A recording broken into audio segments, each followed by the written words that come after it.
Hai Smart Traders and Investor, kembali lagi bersama saya Kadek Mertayasa di channel Yuk Nabung Saham.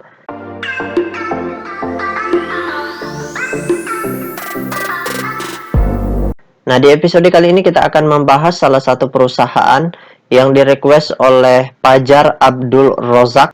Kode perusahaannya Gula, nama perusahaannya yaitu PT Aman Agrindo Tbk.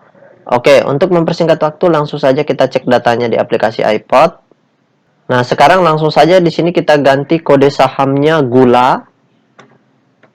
Kemudian kita enter. Nah, kalau kita lihat grafiknya di sini, ini perusahaan yang belum lama IPO ternyata ya. IPO-nya di tanggal 3 Agustus.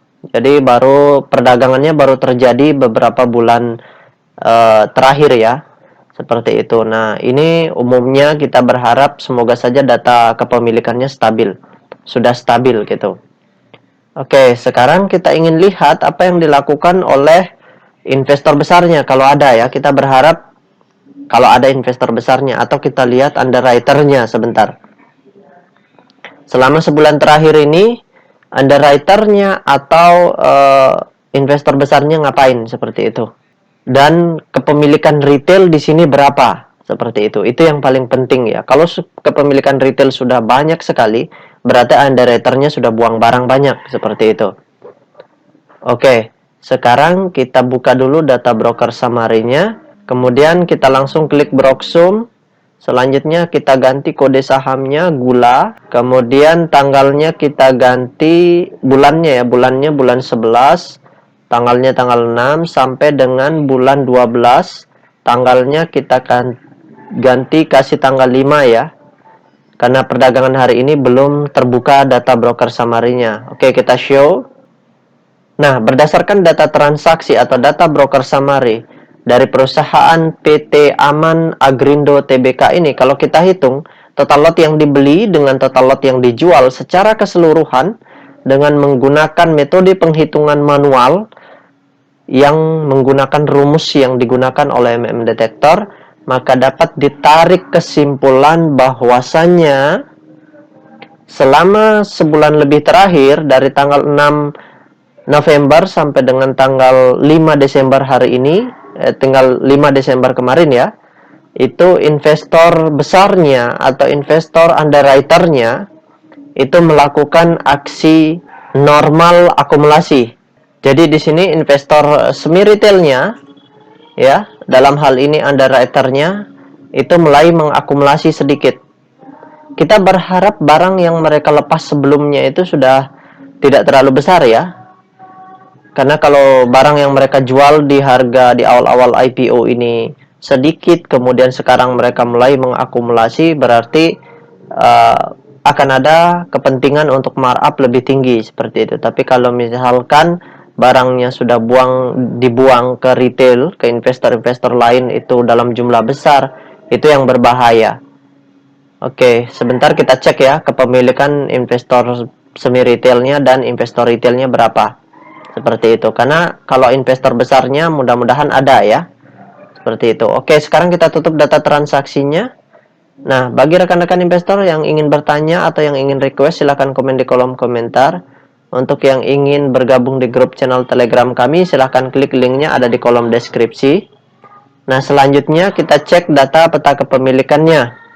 Nah, berdasarkan hasil riset yang Pak Guru lakukan dengan mengumpulkan data-data dari SRO Bursa Efek Indonesia dan data-data dari sebagian sekuritas, maka dapat ditarik kesimpulan bahwasanya perusahaan PT Aman Agrindo Tbk ini 20% sahamnya telah dicetak dalam bentuk scriptless.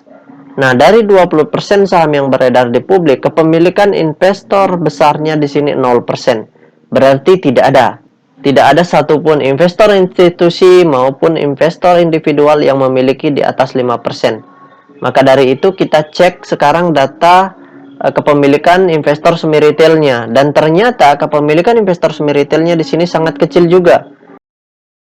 Jika Anda menyukai konten-konten kami mengundang Anda untuk mengklik tombol like dan subscribe agar Anda mendapatkan video terbaru kami setiap minggunya. Yaitu 24,8%. Ini kecil sekali.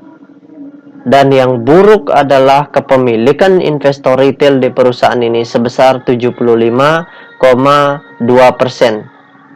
Nah, kenaikan ini mungkin dijadikan ajang markup untuk investor semi retailnya.